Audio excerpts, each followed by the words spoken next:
কয় যে হুজুর বিড়ি খালিও দস্তারখান আছে।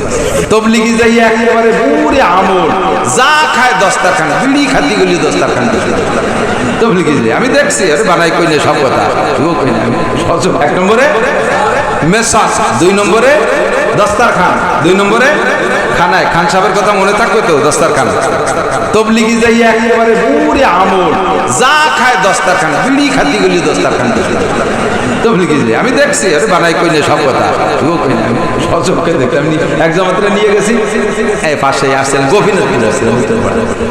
তো ওই যে ওই উত্তরপাড়া স্ট্যান্ডের পশ্চিম পাশে আবু মিয়া মামাকে যে মসজিদ, ওই মসজিদের এই পাশে ছিল একটা মক্তব, ওটা মাদ্রাসা কথা। তো তবলিগের সাথীরা যদি বলতো যে আমরা হুজুর আমরা মাদ্রাসায় যাচ্ছি, তাহলে মাদ্রাসায় গেলে তো অনুমতি দিতাম, দেয় ওই সঙ্গে। তো 3 জন আমার কাছ থেকে অনুমতি নিত, হুজুর আমরা একটু মাদ্রাসায় যাচ্ছি। তা আমরা ভিতরে আমল করতে চাই, 3 জনের মাদ্রাসায় যার ছুটি দিচ্ছি, যাক মাদ্রাসায় হুজুরের সাথে সাক্ষাৎ করি। 1 দিন 2 দিন পরে শুনি যে ওরা মাদ্রাসা বলতে ওই ঘরের মধ্যে যাইয়ে ওই 3 জন বিড়ির আসন করে। পরে আমি খবর নিয়ে দেই যে সেই জায়গায় দস্তারখান বিছাইয়ে তারপর বিড়ি সব ধুয়ে, কি ঘটনা, কি কয় যে হুজুর বিড়ি খালিও দস্তারখান আছে।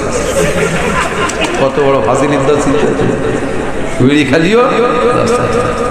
তো তবলিগি যাইয়া খান সাহেবের এত যত্ন, বাড়ি আসার পরে আপনার দস্তারখান থাকে না কেন, বিছাই খান, খানার বরকত বাড়বে। ওর পর পড়লে খানা তুলে খাবেন। অযুবক কোনো পড়ে যা খাবার ফেলাই দেবা না, পড়ে যা খাবারটা ফেলে রেখে উঠে যাওয়া না, ভাতগুলো সব ফুটে খাবা। ফাইন্নাকা লা তাদরি ফি আইয়ি লুকমাতিন বারাকা, ক্বালা রাসূলুল্লাহ সাল্লাল্লাহু আলাইহি ওয়াসাল্লাম। হুজুর বলেন তুমি জানো না এই ভাতের কোন লুকমার ভিতরে, কোন ছোট্ট ভাতটার মধ্যে বরকত আছে। বরকত খেয়াল করেন। ভাবছিলাম যে খাটোরি বলবো, তা খালি বেয়েছে লম্বা হয়ে যায়। বরকত কাকে বলে? বরকত মানে আধা কেজি চালের ভাত খেলাম, পেট বললো না, একটা ক্ষুদির ভাতের মধ্যে বরকত। আরে বরকত মানে পেট ভরা না, বরকতের অনেক অর্থ। তুমি আধা কেজি চাউলের ভাত খাইছো, ভাই ভাত খাইয়ে উঠে পারো না, পেটের মধ্যে আষাঢ়ি ব্যাগের মতো ঘুর ঘুর করে ডাক, ঘরের থেকে বেরোয় শান্তি পারে না, লুঙ্গি নষ্ট হয়ে গেছে।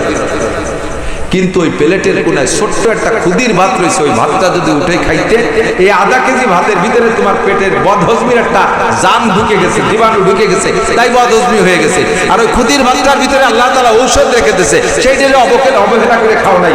ওইটা যদি তুলে খাইতে, তাহলে তোমার এই আধা কেজি ভাত তোমার পেটের ভিতরে হজম হয়ে যাইতো, তোমার পেটের ভিতরে এই দুরবস্থা হইতো না, তোমার এই বাথরুমে যাওয়া লাগতো না। এর নাম বরকত। এর নাম কি? কথা বলেন। ফাইন্নাকা লা তাদরি ফি আইয়ি লুকমা, আদা বিদে খাইয়া ফেলাই দিয়ে চলে যায়, বরকত নষ্ট হয়ে যায়, ধীরে ধীরে সম্পদ নষ্ট হয়ে যায়। আল্লাহ তাআলা আমাদেরকে তৌফিক দান করুন, বলেন আমিন। দস্তারখান